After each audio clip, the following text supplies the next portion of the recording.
আজকে আমার এই চিত্রটি হলো শ্রী জগন্নাথ দেবের এবং তার সঙ্গে আছেন দেব বলরাম এবং দেবী সুভদ্রা। জগন্নাথ দেবের সাথে বলরাম এবং দেবী সুভদ্রার অবস্থানের মূল কারণ হলো তাদের ঐশ্বরিক পারিবারিক বন্ধন। জগন্নাথ দেব হলেন শ্রীকৃষ্ণের আর এক রূপ, বলরাম হলেন তাদের জ্যেষ্ঠ ভ্রাতা যিনি শক্তি ও বলের প্রতীক, এবং সুভদ্রা তাদের ছোট বোন যিনি মমতা ও মায়া শক্তির প্রতীক। পুরাণ মতে মর্তে তাদের এই মিলিত রূপ ভক্তি ও ভ্রাতৃপ্রেম প্রকাশ করে। জগন্নাথ দেবের রথের দড়ির নাম শঙ্খচূড়।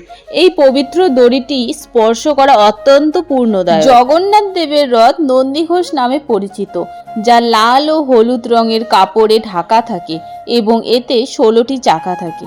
বৃহৎ শ্বেতপদ্মের মতো গোলাকার চক্ষুদ্বয়, মুখে মধুর হাসি, ছবি আঁকতে আঁকতে জগন্নাথ দেবের প্রতি ভালোবাসা যেন আরও বেড়ে যাচ্ছে।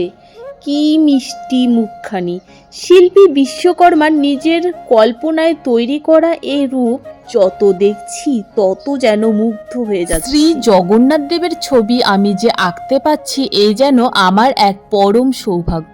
এর আগেও একবার জগন্নাথ দেবের ছবি এঁকেছিলাম, সেখানে জগন্নাথ দেবের জীবনী এবং তার আবির্ভাব তুলে ধরেছি। তোমাদের যদি সময় হয় তাহলে গিয়ে দেখে এসো। ভালো লাগলে সবাই ভিডিওটা শেয়ার করে দিও এবং সবাই একবার করে বলো জয় জগন্নাথ।